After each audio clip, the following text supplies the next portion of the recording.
Okay, well, hello and welcome to the channel. I'm Ruadh Butler. I'm a writer of novels based in the 12th century, but today, as you can see from the sign, I'm just going to do a wee walk around and talk about Beaghmore Stone Circles in northern County Tyrone in Northern Ireland.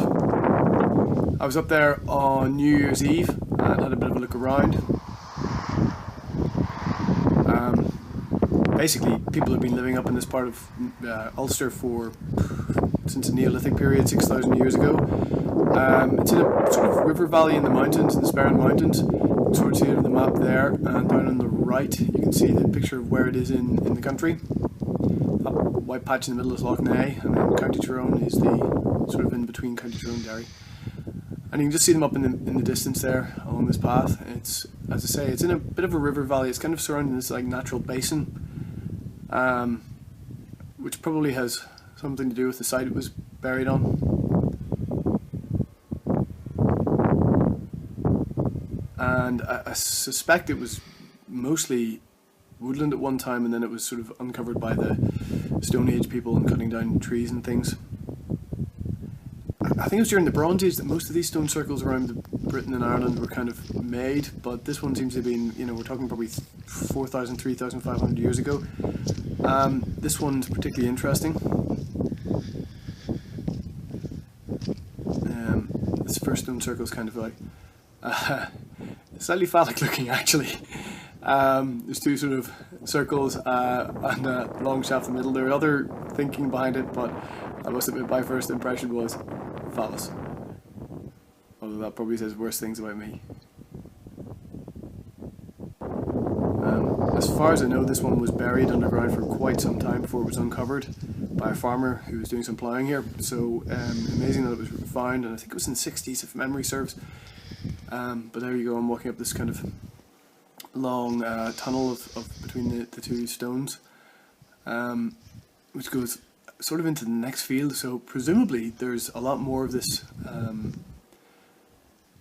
this left to go. Those bigger ones, I'm about 5'9", and those ones came up to my just sort of my midriff, those big standing stones there. But there really are thousands of stones in sort of 3 different sections I'm going to take you through today.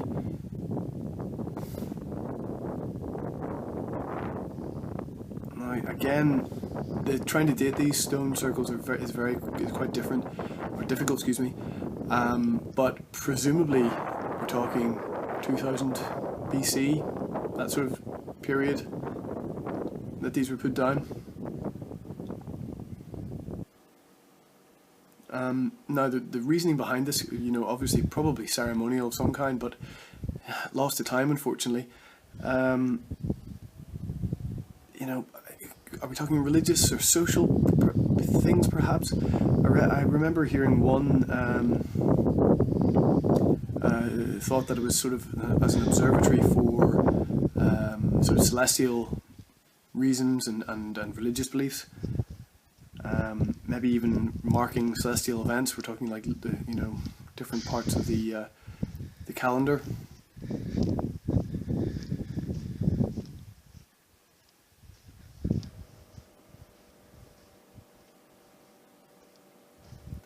These long lines in between the sort of alleys of stones may represent a sort of way between a line of the solstice. Obviously, with these rather large sort of mounds of rocks in the middle,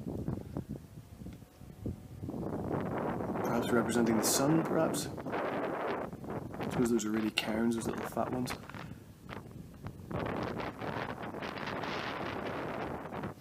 Again, there's on one of the notices about, they sort of suggested this might be a burial place for sort of remains, presumably remains that have been burned and sort of sprinkled there.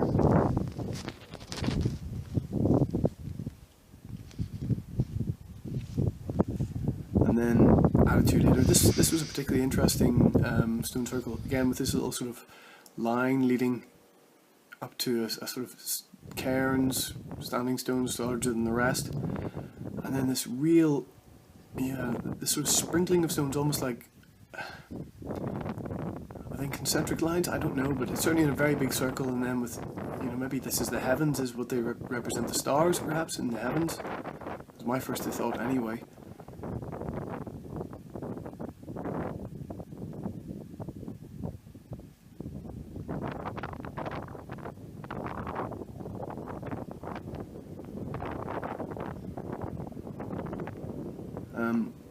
I remember watching a television show maybe 10 years ago, and it was trying to talk about what this might be, and they thought that it might be in memory of some sort of huge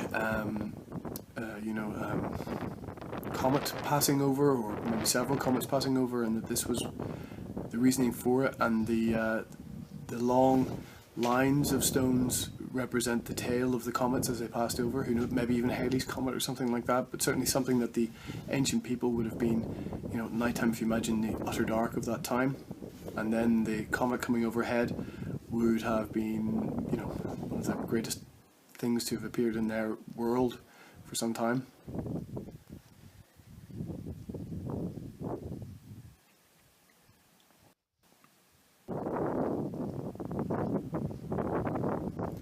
And this is up to the last sort of collection of stones at Beaghmore. Just went over a little bit of high ground to give a wee bit more impressive look at it. And as you can see, 3 little cairns over there, and if I sweep to the right, if I did, I think, another little sort of smaller one just there, going down towards the other 2 collections of stones. This is a New Year's Eve, by the way. I was up at Beaghmore, and maybe that was one of the days they celebrated the turning of the new year, who knows. I presume it was probably more solstice and equinox. May have been the times when they came up here, but I can just sort of imagine in the night time with, you know, flaming torches and people chanting and whatnot, and maybe people lining the hills. As I say, it is in the bottom of a sort of river valley. I can just imagine flaming sort of pyres up in the hills surrounding the site. It would have been really, really spooky. And again, there's another one of those little cairns, which may have been the site of a burial, you know, cremated remains on there. And of course, there could have been huge wooden structures around here, of which we couldn't really, you know, given the conditions in Ireland at the very best of times, it might have been difficult. But listen, I hope you enjoyed that. That was a little walk around Beaghmore Stone Circles in County Tyrone in Ulster in Ireland. And if you want to, you know, come back for more, I'll try and get over to a few more of the sites like this in Ireland over the next couple of weeks. But thanks for joining us, and cheerio. Bye bye.